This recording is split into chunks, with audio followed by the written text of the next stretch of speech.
سلام على عباده الذين اصطفى خصوصا على محمد المصطفى وعلى آله وأصحابه وللصدق والصفاء.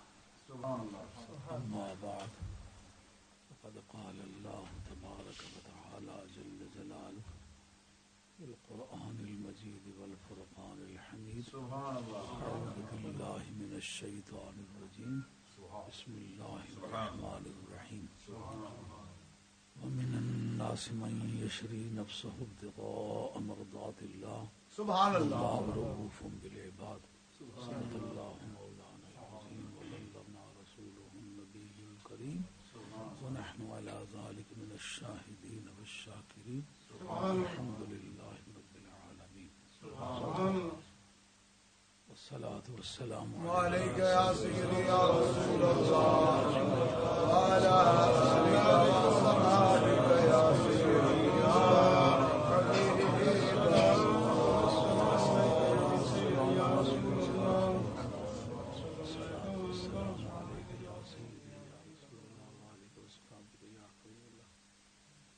معزز سادات کرام، علماء اعظام، معززین کرام، آپ حضرات کی خدمت عالیہ میں حاضر ہوا ہوں. خوش نصیب آدمی ہوں کہ اللہ نے مجھے خدمت دین کا موقع عطا فرمایا. قیامت کے میدان میں آپ لوگ اس بات کے گواہ ہوں گے کہ جو کچھ مجھ سے بن آیا، ایک ناچیز آدمی ہوں، اتنی ہستی کا مالک حضور کے مشن کی خدمت کی ہے.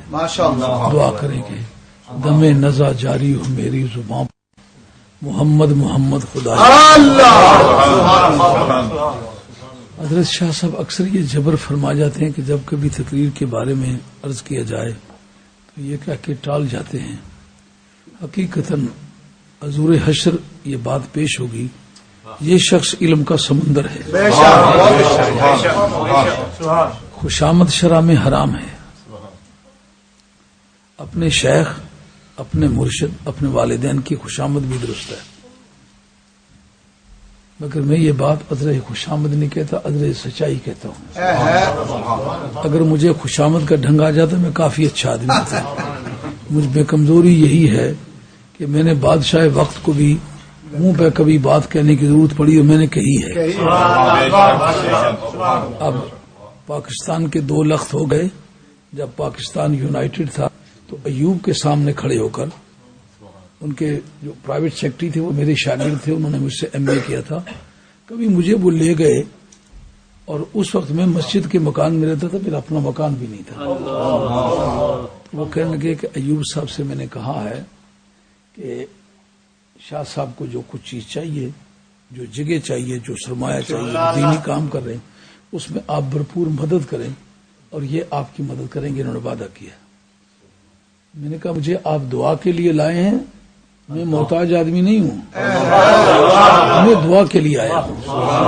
اور یہ میرے جد کریم کی تعلیمات کے خلاف ہے. سلطان سنجر نے آپ کو چٹھی لکھی تھی کہ آپ میرے دربار میں ایک مرتبہ تشریف لے آئیں، سالانہ پورے لنگر کا خرچہ بیکبار دوں گا اور آمدنی میں حصہ دار نہیں ہوں گا، جاگیر بھی دوں گا اور آپ کی دعا کا طلبگار بھی رہوں گا.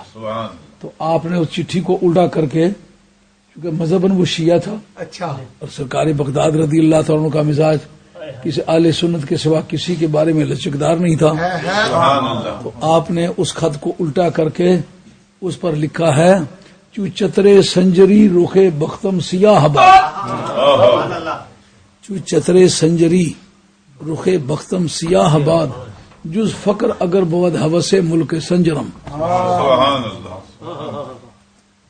میری تقدیر کا منہ اسی طرح کالا ہو جائے جس طرح تیرے جھنڈے کا منہ کالا ہے، کالے رنگ کا جھنڈا رکھ. میری تقدیر اسی طرح منہ کالی ہو جائے جس طرح کے تیرے جھنڈے کا منہ کالا ہے. اگر میں مسلح درویشی کو چھوڑ کر تو مجھے جاگیر دینا چاہتا ہے، تیرے ملک کی آرزو میرے دل میں اگر جنم لے تو میں کہتا ہوں خدا میری تقدیر کا منہ کالا کر زانگا کے خبر یافتم از ملک نیم شب صد ملک نیم روز بیک جو نمی خرم. تو تو مجھے کہتا نا میں جاگیر دوں گا، جاگیر نہ دے پورا ملک دے، اور ایسا ملک ایک نہیں 100 دے. جو آدھی رات کی حکومت ہے نا جو اللہ نے مجھے دی ہوئی ہے، اگر تو ایسا 100 ملک دے کے مجھ سے میری حکومت کا ہے کہ جو مانگے تیرا 100 لے کے میں جو نہ دوں.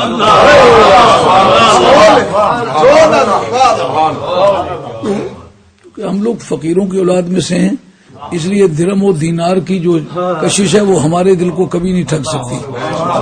تو میں نے کہا میں ان سے ہزارہ نظریاتی اختلافات رکھتا ہوں، اس سے کچھ سے مانگنے کے لیے تیار نہیں. ان کا کیا آپ اختلاف رکھتے ہیں؟ میں نے کہا جو آپ نے آئلی قوانین بنائے ہیں انتہائی کبھی قسم کے بنائے ہیں، 3 مہینے میں نے اس میں جیل کاٹی ہے. آپ کوئی بھی دینی کام کرنا چاہیں تو مذہبی پیشواؤں کو مشورے میں لیا کریں. میری بس اتنی بات ہے، میرا کوئی کام آپ سے نہیں ہے. تو خوشامد کرنے کا ڈھنگ آتا تو میں بہت ہی اچھا آدمی تھا. اور جبکہ ایک آدمی مسجد کے مکان میں رہے تو اپنا مکان ہی کوئی نہ ہو، اس وقت مسلمانوں کے سب سے بڑے ملک کے سب سے بڑے حکمران کے سامنے کھڑے ہو کر اس بے نیازی کا اظہار کرنا یہ کار درد آسان کام ہے. اور آپ کو شاید یاد ہوگا پوری دنیا کے جتنے پریزیڈنٹس تھے اتنا خوبصورت جوان کوئی نہیں تھا جتنا کہ ایوب خان تھا. باوجود اس کے بہت خوبصورت جوان تھا، دیکھنے سے طبیعت خوش ہوتی تھی. لیکن جتنے خوبصورت آدمی اتنے اچھے کام کرو، ہمارا کچھ مطالبہ نہیں. شاہ صاحب کی جو تعریف کرتا ہوں رضا الہی کے لیے کرتا ہوں.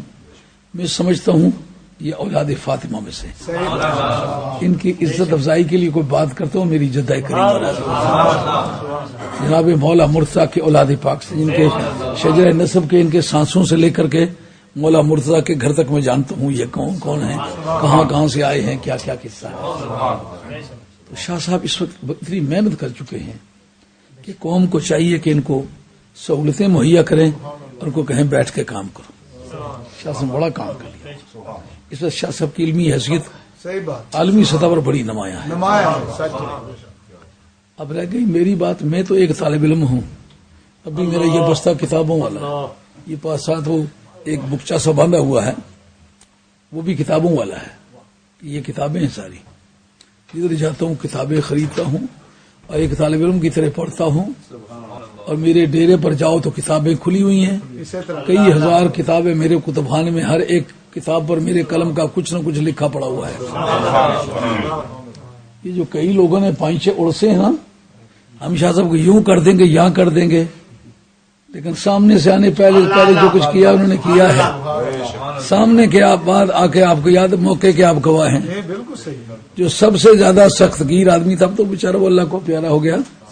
یہ بات لکھ کے دی کہ نہیں کہ شاہ صاحب کا سب حق ہے، بالکل لکھے. اور وہ کہتے تھے شاہ صاحب تو ان پڑھ آدمی ہیں، شاہ صاحب میرے سامنے 2 منٹ نہیں چل سکتے، میں بڑے بزرگوں کی اولاد میں سے ہوں. وہ میں نے کہا اپنے بزرگوں کی بزرگی کا تمہیں پتا تو یہ نہیں پتا یہ بزرگی چلی کس کے گھر سے ہے. اور یہ تم یاد رکھو میدان میں آنے کے بعد علی کا بیٹا ہوں، میں پہلے راؤنڈ میں گرا لوں گا اور پھر اٹھ نہیں دوں گا. یہی بات ہوئی کہ نہیں؟ پوری رات کا مناظرہ گزرا ہے، صبح تک وہ ایک بھی جملہ فاتو بول سکیں.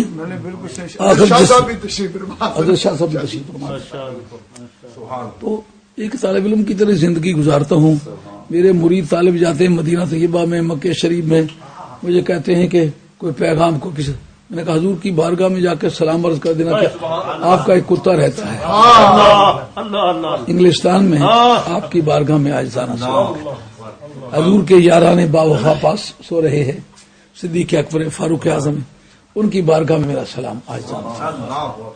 میری جدہ کریمہ کا مزاج پاک ہے، بقیع شریف میں آپ کی بارگاہ میں میرا ایک آجزانہ سلام کر دیں. یہ کوئی چیز خرید کے لانی ہے، میں نے کہا کتابیں لانی، یہ نام ہے. تو اس سے میرے شب و روز گزر رہے ہیں. آج اتفاق سے یوم علی ہے.